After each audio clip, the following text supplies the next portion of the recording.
Hi అండి. Welcome back to SS Telugu audio నవలలు. ఈరోజు మీరు వినబోయే నవల 'సంఘర్షణ'. ఇది త్రివేణి గారు రచించారు కన్నడంలో. దీనిని కళ్యాణి గారు తెలుగులోకి అనువదించారు. ఈ నవల 1985లో వచ్చిందండి. ఇక నవలలోకి వెళ్ళిపోదాం. 1, 2, 3, 4 క్లాసులో కూర్చున్న సునంద కాలేజీ గడియారం 4 కొట్టడాన్ని మనసులోనే లెక్కబెట్టింది. ఈ 4 గంటల కోసం ఆ పీరియడ్ మొదలైనప్పటి నుండి ఎదురు చూస్తోంది. విసుగుతో పాటు బాగా ఆకలి కూడా వేస్తోంది. ఉదయం 10 గంటలకు తిన్న తిండి కాలేజీకి ఆలస్యమైపోతుందని హడావిడిగా కంచం పెట్టుకుంది.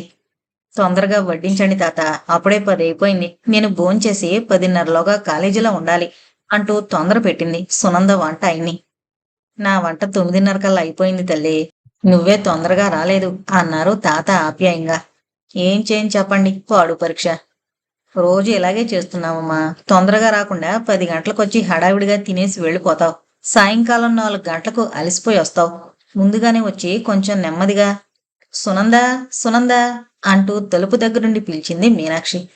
ఒక్క క్షణం మీనా, సునంద వంటింట్లో నుండే జవాబు చెప్పింది. 10 గంటలైపోయింది అంటూ తొందరపడుతోంది మీనాక్షి. మా ఇంటి గడియారం 10 నిమిషాలు ముందుంది, లోపలికి రామ్మా అంటూ సునంద అమ్మగారు పక్క గదిలో నుండి కొత్త జాకెట్కు గుండీలు వేస్తూ హాల్లోకొచ్చారు. మీనాక్షి తన గడియారం చూసుకుంది. లేదండి, నాది కాలేజ్ టైమే అంది. సునంద, మీనాక్షి నీ కోసం కాచు కూర్చుంది అంటూ మళ్లీ పిలిచారు సుందరమ్మగారు. అయిపోయిందమ్మా, ఒక్క నిమిషం అంటూ సునంద పెరుగన్నం తిని లేచింది. రోజు ఇలా ఆలస్యం చేస్తే ఎలా సునంద? ఏం చేయను మీనా, రోజూ ఆలస్యం అవుతోంది. తొందరగా వెళ్ళి పుస్తకాలు తీసుకురా, మళ్ళీ ఇక్కడే మాట్లాడుతూ నిల్చోకు అని సుందరమ్మగారు అన్నాక గాని సునంద పైకి వెళ్లలేదు. పుస్తకాలు తీసుకుని ఇంకా కొంచెం పౌడర్ రాసుకుని కిందకొచ్చింది. మీనాక్షి అప్పటికే గేటు దగ్గర నిల్చుంది. చాలా ఆలస్యమైంది, క్షమించు అంది సునంద దీనంగా ముఖం పెట్టి. ఆ రోజు ఆఖరి పీరియడ్లో లాజిక్ లెక్చరర్ హైపోథీసిస్ మీద లెక్చరిస్తుంటే అలసిపోయిన సునంద మనసు ఉదయం తాను హడావిడిగా కాలేజీకి బయలుదేరిన విషయాన్నే తలచుకుంది. రోజు టైంకు సరిగ్గా బయలుదేరదామని అనుకున్నా ఎప్పుడూ వీలయ్యేది కాదు. మీనాక్షి సునందను పిలవడానికి వచ్చేటప్పటికీ ఒక్క రోజైనా సునంద భోంచేసి ఉండేది కాదు. కంచం పెట్టుకుని తాతని తొందర పెడుతున్నప్పుడే మీనాక్షి వచ్చేది. దాంతో పెరుగన్నం మాత్రమే తిని కాలేజీకి బయలుదేరేది సునంద. 4 గంటలకు బాగా ఆకలి వేసేది. అందువల్ల కాలేజీ గడియారం 4 గంటలు ఎప్పుడు కొడుతుందా అని ఎదురు చూస్తుండేది. ఈ రోజు 4 గంటలు కాగానే ఊపిరి తీసుకుంది. ఇంకేం బెల్లు కావచ్చు అనుకుంటుండగానే గంట కొట్టారు. లెక్చరర్ బయటికి వెళ్ళగానే అమ్మాయిలందరూ అల్లరి చేస్తూ బయటకొచ్చారు. కాలేజీ సూపరింటెండెంట్ అమ్మాయిల్ని పిలిచి, కాలేజీ హాల్లో గ్రీకుల సంస్కృతి మీద ల్యాంటర్న్ లెక్చర్ ఉంది, అది చూసుకుని వెళ్ళండి అన్నారు. ఆ అమ్మాయిల వికసించిన ముఖాలు మళ్లీ ముడుచుకున్నాయి. సునంద ధైర్యం చేసి అడిగింది. లెక్చర్ ఎన్ని గంటల వరకు ఉంటుంది? 7 గంటల వరకు ఉండొచ్చు. మేము ఇంటికి వెళ్ళి రావచ్చా? శ్యామలు అడిగింది. మీరు ఇంటికి వెళితే మళ్లీ వస్తారన్న నమ్మకం నాకు లేదు. మీకోసమే ఈ లెక్చర్ పెట్టిస్తున్నాం, ఆ పైన మీ ఇష్టం అన్నారు సూపర్ కోపంగా. ఆమె కోపాన్ని చూశాక మళ్లీ మాట్లాడే ధైర్యం రాలేదు ఎవరికి. ఆర్ట్స్ విద్యార్థినులు నేరస్తుల్లా వెళ్లి కాలేజీ హాల్లో కూర్చున్నారు. కిటికీలు తలుపులు అన్నీ మూశారు. లెక్చరర్స్ అందరూ వచ్చి ముందుగా ఉన్న కుర్చీలో కూర్చున్నారు. ఉపన్యాసకులను సూపర్ విద్యార్థులకు పరిచయం చేశారు. దీపాలన్నీ ఒక్కొక్కటిగా ఆర్పేశారు. హిస్టరీ లెక్చరర్ వెనుతిరిగి అమ్మాయిలను చూసి ఇంకా ముందుకు రండి అన్నారు.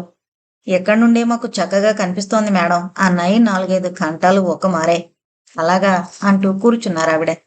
దీపాలన్నీ ఆరిపోయాక హాలంతా చీకటి ఆవరించింది. తెర మీద ఏథెన్స్ రాజగృహాలు, పురాతన సంస్కృతిని ప్రతిబింబించే భవనాలు కనిపించాయి. మీనా అంది సునంద నెమ్మదిగా. ఏంటి, నీకు విసుగ్గా లేదు? విసుగు కన్నా ఎక్కువగా ఆకలేస్తోంది తల్లి.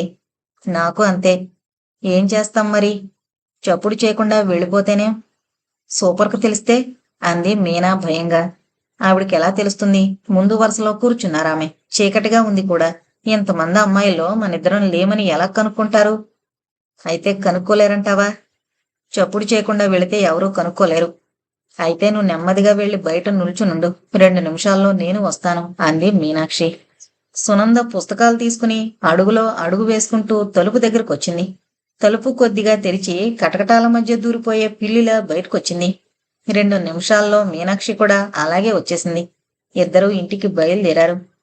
మనల్ని ఎవరూ కనుక్కోలేరు అంది సునంద గర్వంగా. కొన్ని విషయాల్లో అసాధ్యురాలు తల్లి నువ్వు. సునంద ఇంటికి రాగానే తల్లి గేటు దగ్గరే నిల్చుని ఉండడాన్ని గమనించింది. కూతురు కంటపడగానే ఆమె ముఖం తేటపడింది. ఎన్ని గంటలకు తల్లి నువ్వు ఇంటికి రావడం? నీకోసం ఎదురు చూసి చూసి నా కళ్ళు కాయలు కాచాయి. ఇంకా కొంచెం సేపు చూసి రంగణ్ణి పొంకుదామనుకుంటున్నా అన్నారు. ఏదో స్పెషల్ లెక్చర్ ఉంది, కానీ మేమిద్దరం ఫ్రెంచ్ లీవ్ పెట్టొచ్చేసాం. అంతగా ఎదురు చూడడం దేనికి వాళ్ళ? ఇది మరీ బాగుంది. 18 ఏళ్లకే ఇంత మతిమరిపైతే 80 ఏళ్లకు ఎలా ఉంటావో? అమ్మ బాబోయ్, అన్నేళ్లు బ్రతకాలని లేదు నాకు. వెళ్ళి టిఫిన్ తిని ముందు.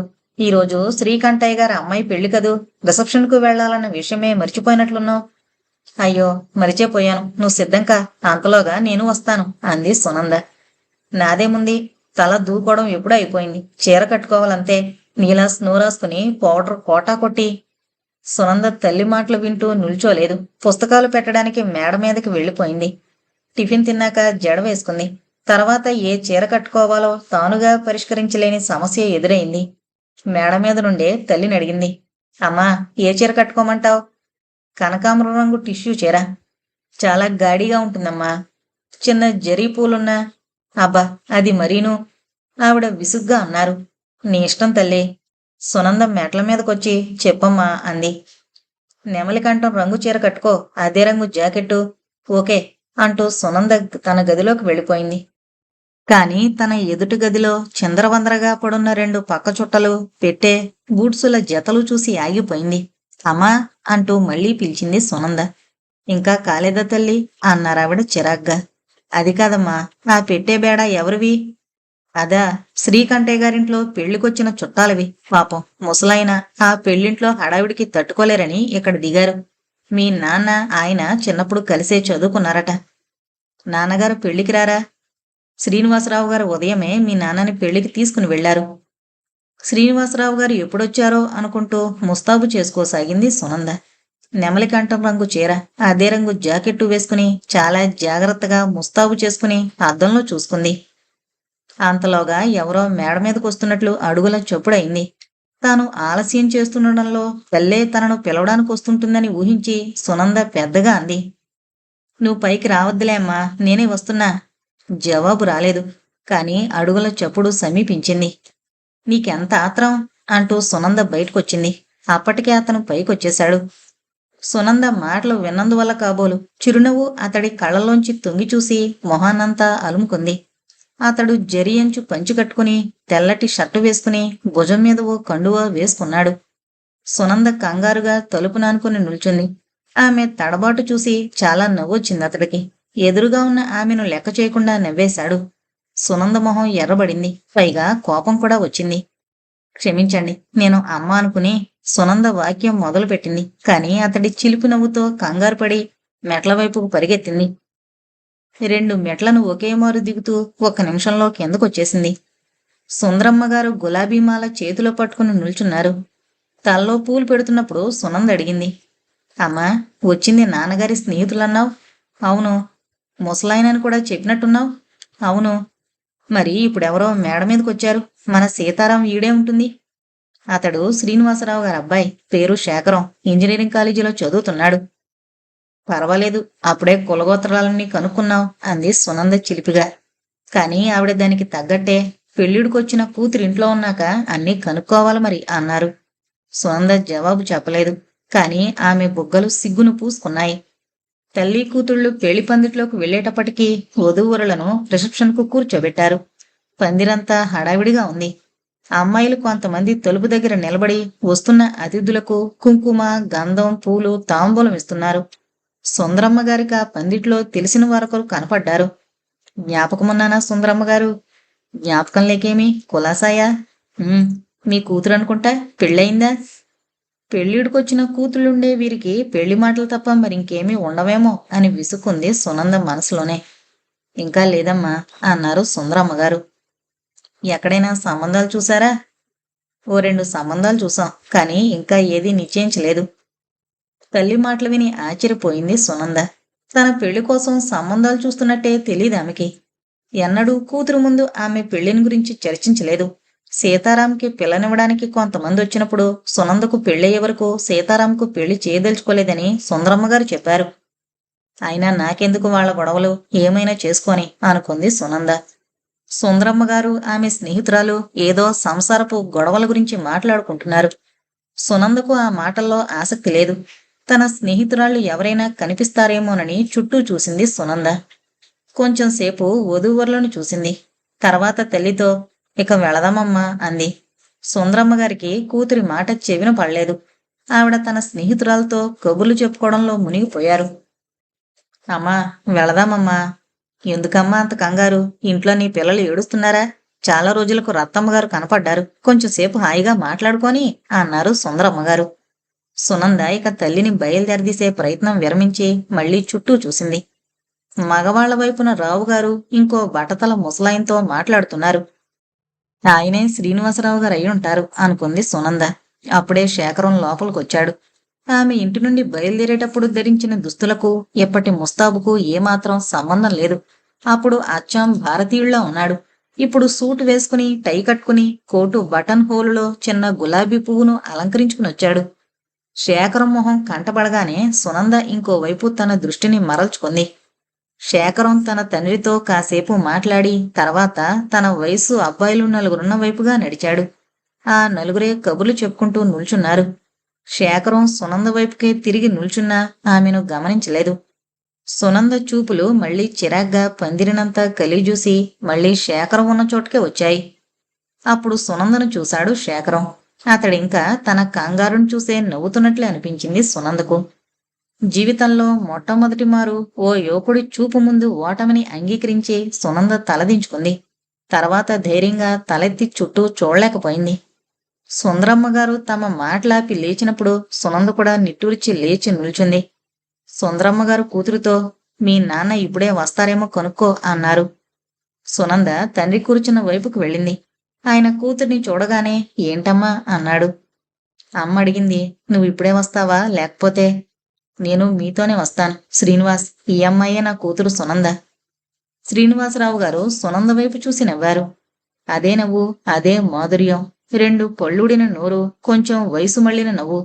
సునంద కూడా నవ్వింది, కొంచెం సంకోచంతో. శ్రీనివాసరావు గారు రావుగారితో నేను మీతోనే వస్తున్నా అన్నారు. అక్కడే తిరుగుతున్న ఓ అబ్బాయిని శ్రీకంఠయ్య గారిని పిలవడానికి పంపారు. అతడు శ్రీకంఠయ్య గారిని పిలుచుకుని వచ్చాడు. నేనకు వెళ్ళొస్తాను అన్నారు శ్రీనివాసరావు గారు. రాత్రి బువ్వపు బంతికుండి నేను ముసలివాణ్ణయ్యాను. రాత్రి పొద్దుపోయి భోంచేస్తే నాకు పడదు. నిద్ర చెడినా కష్టమే. శ్రీకంఠయ్య గారు ఇంకేం చేయలేక ఒప్పుకున్నారు. పోనీ మీ అబ్బాయిని? దానికే, వాడింకా చిన్నవాడు, ఉంటాడు. మీరే చెప్పేసి వెళ్ళండి. శేఖరం. తండ్రి పిలుపు విని శేఖరం వచ్చాడు. ఏంటి నానా? నువ్విక్కడే భోంచేసిరా, నేను వెళుతున్నా. అలాగే. ఇంకేం, నా కొడుకు నా బదులు ఉంటాడు అన్నారు శ్రీనివాసరావు గారు. ఇంటికొచ్చేటప్పటికి 8 అయింది. సీతారాం డ్రాయింగ్ రూంలో రేడియో వింటూ కూర్చున్నాడు. తండ్రి రావడాన్ని చూసి రేడియో ఆపేసి లోపలికి వెళ్ళాడు. శ్రీనివాసరావు గారు భోంచేసి వచ్చేటప్పటికి సీతారాం ఆయన పక్క పరిచాడు. శ్రీనివాసరావు గారు అతడు చేస్తున్న పని చూసి నువ్వెందుకు పరిచావు బాబు, నేనే వేసుకునేవాణ్ణిగా అన్నారు. ఎవరు వేస్తేనేం, మీకు మేడెక్కడం దిగడం కష్టమని కిందే వేశాను. శేఖరం మేడ మీదే పడుకోవచ్చు. వాడు రావడం ఎంతసేపు అవుతుందో ఏమో. ఎప్పుడైనా రానివ్వండి, నేను తలుపులు తీస్తాను. సునంద భోజనాలయ్యాక తన గదికి వెళ్ళింది. విప్పిన చీరను మడిచి పెట్లో పెట్టింది. తర్వాత ఓ పుస్తకం పట్టుకుని కూర్చుంది. కొంచెం సేపు చదివేటప్పటికీ ఆవలింతలు మొదలయ్యాయి. తర్వాత కొంతసేపటికి తల టేబుల్ మీద వాలింది. చేతిలో ఉన్న పుస్తకం నేల మీద పడింది. గదిలో దీపం మాత్రం వెలుగుతూనే ఉంది. శేఖరం వచ్చేటప్పటికి 11 అయింది. అతడి కోసం ఎదురుచూస్తూ సీతారాం ఓ నవల చదువుతూ కింద కూర్చున్నాడు. అతడు తలుపు తట్టగానే వెళ్లి తలుపులు తీసి రండి అన్నాడు. ఇద్దరూ మేడెక్కారు. నేను చాలా శ్రమ కలిగించానేమో, నా కోసమని మీరు మేలుకొని ఉండాల్సొచ్చింది. నేను ఎప్పుడూ పడుకోవడం 11 గంటలకే అన్నాడు సీతారాం. మేడ మీదకి రాగానే చెల్లెలి గదిలో వెలుగుతున్న దీపాన్ని చూశాడు. పందెం వేస్తాను, సునంద నిద్రపోతూ ఉంటుంది అన్నాడు సీతారాం శేఖర్తో. పరీక్షలకని చదువుతూ ఉండొచ్చు. ఆవిడ గారి చదువు నాకు తెలీదా?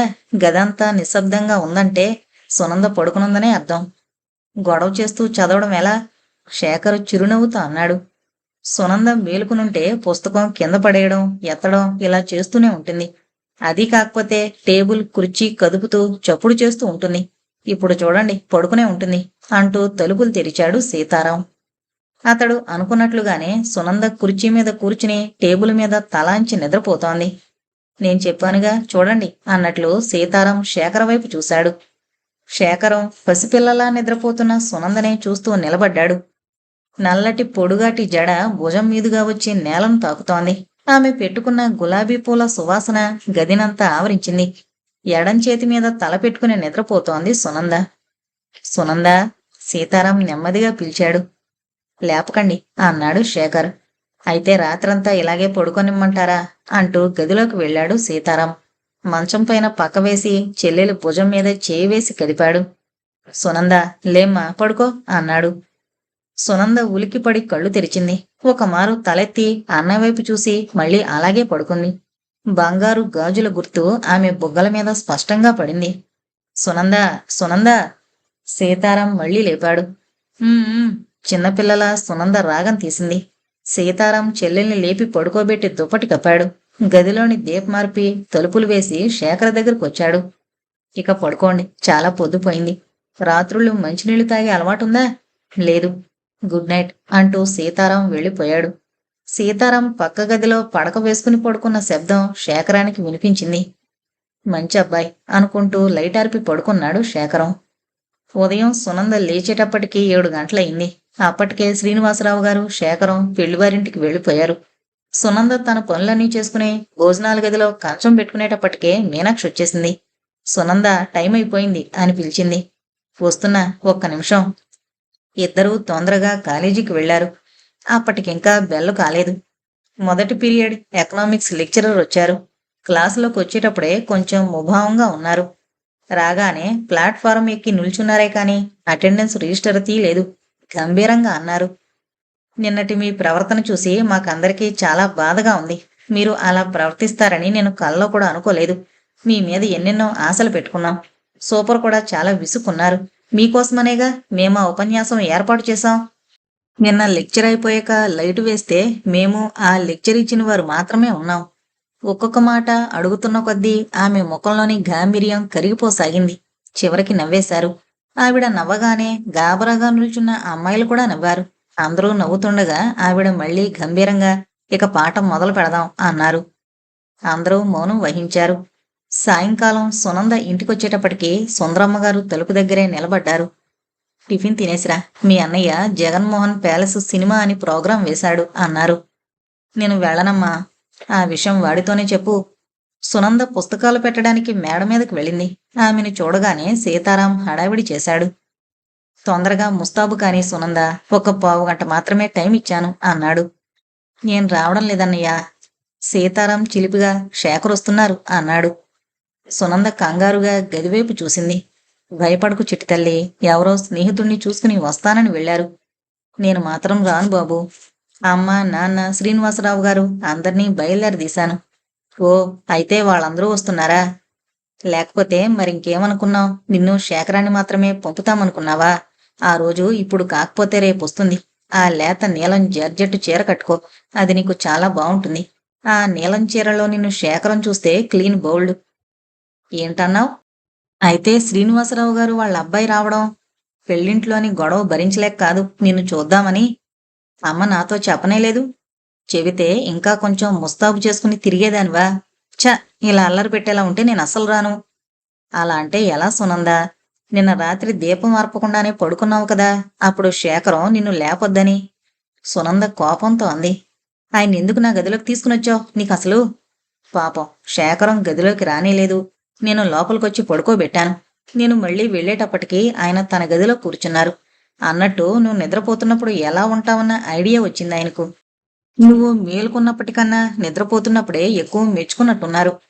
అంతా నీదేనన్నమాట ఈ అల్లరంతా. మరి నిన్ను ఈ ఇంటి నుండి సాగనంపడమంటే అంత తేలికనుకున్నావా? ఏమైనా చెప్పు, నేను మాత్రం రాను.